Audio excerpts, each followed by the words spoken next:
Last વિડીયોમાં આપણે premium calculation અને રિબેટ વિશે સમજ્યા. હવે આપણને પ્રશ્ન થાય કે મારી જોડે ગ્રાહક તો રેડી છે, પણ મારે ડોક્યુમેન્ટેશન શું લેવાના? તો આ વિડીયોમાં આપણે ડોક્યુમેન્ટેશન પાર્ટ ડિટેલમાં શીખીશું. હું પ્રશાંત, તમારો વીમા મિત્ર, અમારી ચેનલ ઇન્સ્યોરન્સ ઇન ગુજરાતીમાં તમારું ફરીથી સ્વાગત કરું છું. તો ચાલો શરૂ કરીએ. સૌથી પહેલો વર્ડ આપણે સમજીએ એ છે પ્રોસ્પેક્ટસ. ગુજરાતીમાં એને માહિતી પત્રક કહેવાશે. જ્યારે કોઈ પણ ગ્રાહક વીમો લેવાનું ડિસિઝન લેતો હોય ત્યારે જે અગત્યનું ડોક્યુમેન્ટ છે જેમાં એને પ્રોડક્ટ વિશેની માહિતી આપેલી હશે એ છે પ્રોસ્પેક્ટસ.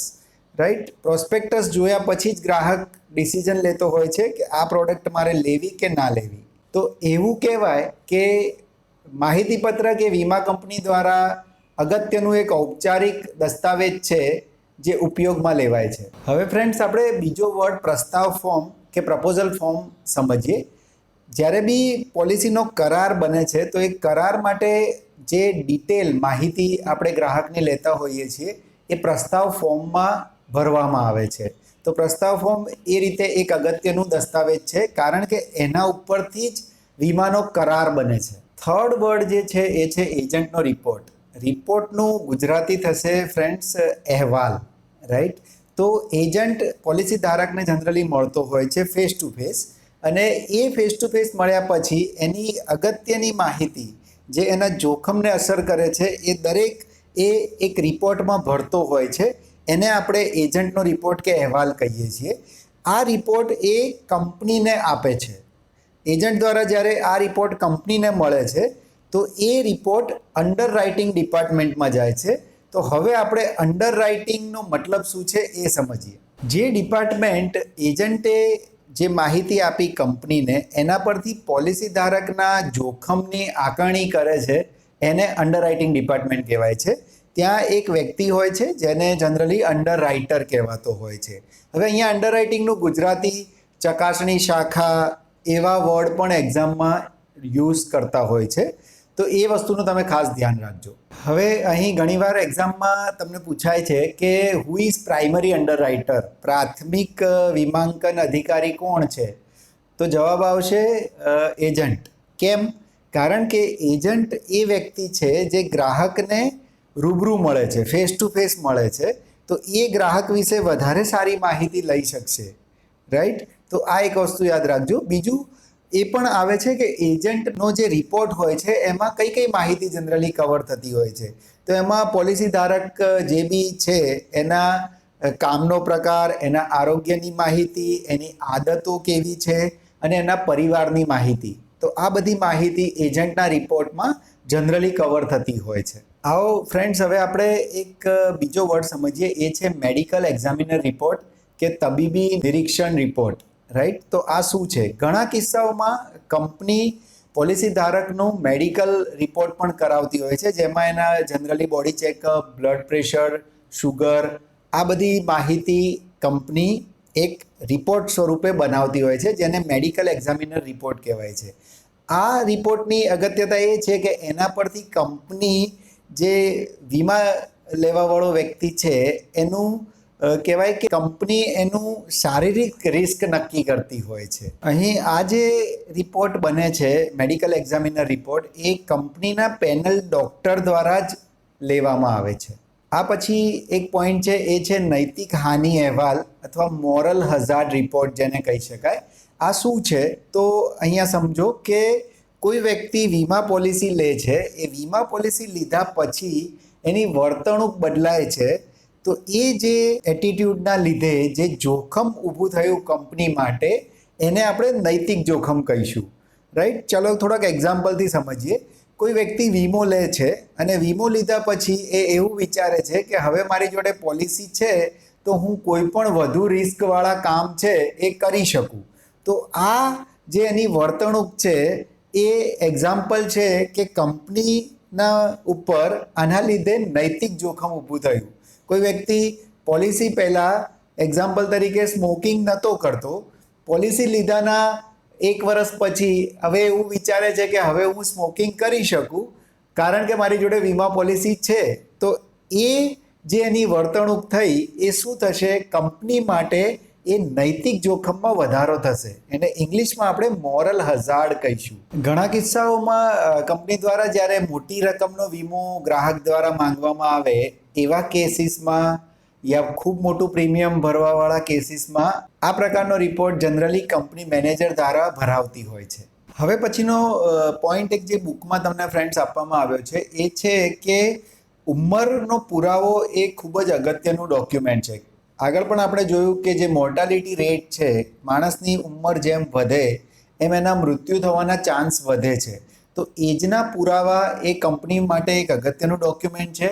એટલે આપણને નોન સ્ટાન્ડર્ડ એજના પુરાવા અને સ્ટાન્ડર્ડ એજના પુરાવા આ બે મુદ્દા આપવામાં આવ્યા છે. સૌથી પહેલાં આપણે તમને સિમ્પલ થઈ જાય એટલા માટે નોન સ્ટાન્ડર્ડ જે પુરાવા છે એની આપણે વાત કરીએ. એટલે કે બિન પ્રમાણસર પુરાવા એજ માટેના કયા છે તો એ પહેલાં જોઈએ.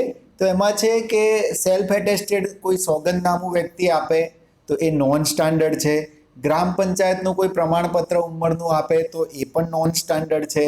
આ સિવાય કુંડળી પંડિત દ્વારા લખવામાં આવી હોય તો એને પણ નોન સ્ટાન્ડર્ડ એજ પ્રૂફમાં ગણવામાં આવે છે. અને ચોથું છે રેશન કાર્ડ, તો એ પણ નોન સ્ટાન્ડર્ડ એજ પ્રૂફ ગણવામાં આવે છે. તો આ 4 નોન સ્ટાન્ડર્ડ એજ પ્રૂફના પુરાવા છે. હવે આપણે પ્રમાણભૂત પુરાવા ઉંમરના જોઈએ. એનું લિસ્ટ ઘણું મોટું છે પણ તમે આરામથી એને યાદ રાખી શકશો.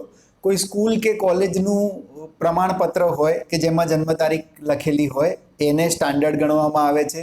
આ સિવાય જોબ રજિસ્ટરમાંથી કોઈ જન્મ તારીખ લખવામાં આવેલી હોય તો એને બી સ્ટાન્ડર્ડ ગણવામાં આવે છે. મહાનગરપાલિકામાંથી તમને જન્મનું પ્રમાણપત્ર આપવામાં આવેલું હોય તો એને બી સ્ટાન્ડર્ડ ગણવામાં આવે છે. કોઈ લશ્કરી કર્મચારી હોય તો એનું આઈ કાર્ડ એને બી પ્રમાણભૂત પુરાવો કહેવામાં આવે છે. આ સિવાય પાન કાર્ડ છે, પાસપોર્ટ છે, એને બી સ્ટાન્ડર્ડ પ્રૂફ તરીકે ગણવામાં આવે છે. એક બીજા બી છે બાપ્ટિઝમ સર્ટિફિકેટ અને રોમન કેથોલિક ચર્ચ દ્વારા જે મેરેજનું પ્રમાણપત્ર આપવામાં આવ્યું હોય એને પણ સ્ટાન્ડર્ડ પ્રૂફ તરીકે ગણવામાં આવે છે. આ પછીનો પોઈન્ટ છે મિત્રો એ છે કેવાયસી, નો યોર ક્લાયન્ટ. આ વર્ડ તમે ઘણી બધી જગ્યાએ જ્યારે પણ ફાઇનાન્શિયલ ટ્રાન્ઝેક્શનમાં સાંભળ્યો જ હશે. તો એ શું છે એ સમજીએ. કેવાયસી એટલે તમારા ગ્રાહકને ઓળખો ગુજરાતીમાં. તો જ્યારે પણ કંપની જોડે કોઈ કોન્ટ્રાક્ટ બનતો હોય છે તો કંપની માટે એ જાણવું જરૂરી છે કે આ ગ્રાહક કોણ છે. કેવાયસીમાં જનરલી આટલી વસ્તુ જાણવી જરૂરી હોય છે. એક તો ગ્રાહકના એડ્રેસનું પ્રૂફ, ગ્રાહકનું આઈડેન્ટિટી પ્રૂફ, ઘણા કિસ્સામાં ગ્રાહકની આવકનું પ્રૂફ. તો એના ડોક્યુમેન્ટ આપણે ડિટેલમાં સમજીએ. હવે આ તમે ખૂબ આરામથી યાદ રાખી શકો છો. એમાં એક જોઈતું હોય છે ગ્રાહકનો પાસપોર્ટ સાઇઝનો ફોટોગ્રાફ, રાઈટ. એડ્રેસ પ્રૂફમાં તમે ધ્યાનથી જોયું હોય તો generally driving licence, election card એની અંદર એડ્રેસ આપેલું હોય છે. પાસપોર્ટની અંદર પણ એડ્રેસ આપેલું હોય છે. તો એ તમે એઝ એ એડ્રેસ પ્રૂફ લઈ શકતા હો છો. આ સિવાય જન્મ તારીખ પ્રૂફની અંદર પણ PAN card, driving licence, passport, ચૂંટણીનું કાર્ડ, જન્મ તારીખ કવર થતી હોય છે. અને અમુક સ્પેશિયલ કેસમાં જ્યારે મોટી રકમનો વીમો એપ્લાય કર્યો હોય ગ્રાહકે ત્યારે એના આવકના પુરાવા પણ કંપની માંગતી હોય છે. આ પછીનો એક વર્ડ છે એ છે AML, એન્ટી મની લોન્ડરિંગ કહેવાય છે. તો સૌથી પહેલાં આપણે મની લોન્ડરિંગ શબ્દ સમજીએ. કોઈ પણ ગ્રાહક ગેરકાયદેસર રીતે કમાયેલા જે નાણાં છે એને ફાઇનાન્શિયલ સિસ્ટમમાં લાવવા માંગતો હોય છે અને એ જે આખી પ્રોસેસ છે એને મની લોન્ડરિંગ કહેવાય છે. અહીંયા એન્ટી મની લોન્ડરિંગ શું છે કે એવું કોઈ પણ એક્ટિવિટીને આપણે રોકવી તો એને AML કહેવાય છે. ભારત સરકાર દ્વારા PMLA એટલે prevention of money laundering act 2002થી લાગુ કરી દેવામાં આવ્યો છે. અને જે પણ ફાઇનાન્શિયલ ઇન્સ્ટિટ્યુશન્સ છે લાઈક ઇન્સ્યોરન્સ કંપની છે તો એ આ PMLAનું પાલન કરે છે, એન્ટી મની લોન્ડરિંગના કાયદાનું પાલન કરે છે. અને એજન્ટને પણ જે પણ ફાઇનાન્શિયલ એક્ટિવિટીમાં જોડાયેલા વ્યક્તિ છે, તમે એજન્ટ ગણી લો કે કોઈ કંપની એમ્પ્લોયી ગણી લો, તો એ લોકોને કમ્પલસરી જે એન્ટી મની લોન્ડરિંગની ટ્રેનિંગ છે એ પણ આપવામાં આવે છે.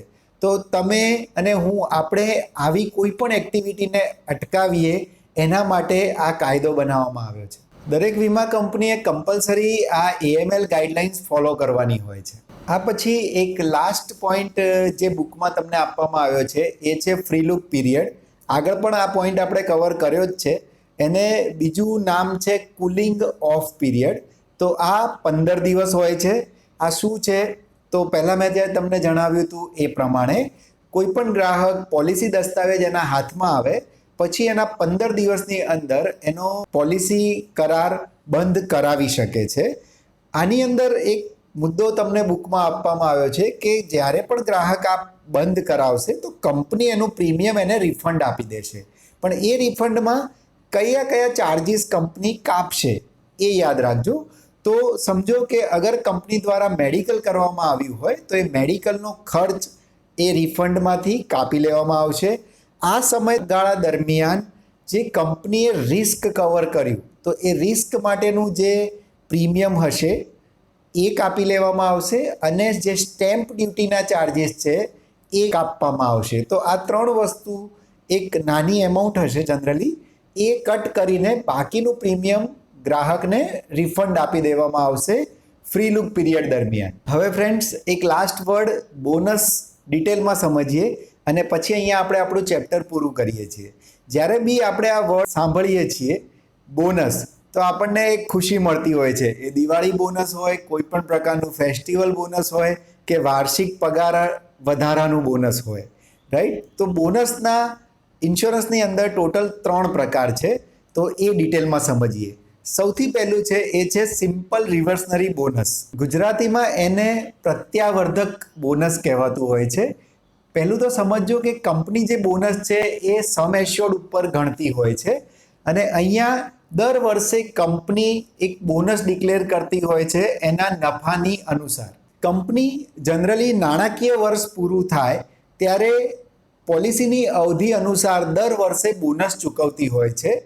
જે આપણે આગળ પ્રોડક્ટમાં સમજ્યા હતા પાર્ટિસિપેટિંગ પોલિસી એટલે કે બોનસ આધારિત પોલિસી પ્રમાણે. પોલિસીની સમગ્ર જે અવધિ હોય છે એ દરમિયાન આ પ્રકારનું બોનસ ગ્રાહકને જમા થતું હોય છે. હવે તમારે અહીંયા સમજવાનું છે કે બોનસ ક્યારે મળશે. તો બોનસ જનરલી પોલિસી જ્યારે મેચ્યોર થશે ત્યારે મળતું હોય છે અને અમુક કિસ્સામાં જ્યારે ગ્રાહકનું વચ્ચેથી મૃત્યુ થતું હોય છે એ કેસમાં જમા થયેલું બોનસ મળતું હોય છે. અહીંયા ખાસ ધ્યાન આપજો કે બોનસ એક વખત કંપની ડિક્લેર કરે એટલે એ બોનસ ગ્રાહકના ખાતામાં કમ્પલસરી જમા થતું હોય છે અને ગ્રાહક એ બોનસ માટે હકદાર હોય છે. બીજા પ્રકારનું જે બોનસ છે એ છે કમ્પાઉન્ડ બોનસ કે ચક્રવૃદ્ધિ બોનસ જેને કહી શકાય.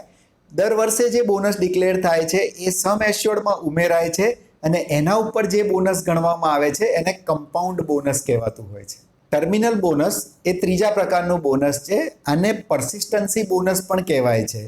જે પણ ગ્રાહક કંપનીને વફાદાર રહીને રેગ્યુલર પ્રીમિયમ ભરતા રહ્યા અને પોલિસી વચ્ચેથી બંધ કે સરેન્ડર ના કરી એ ટર્મિનલ બોનસનો વધુ લાભ મેળવે છે. ચાલો આપણે એનું એક્ઝામ્પલ જોઈએ.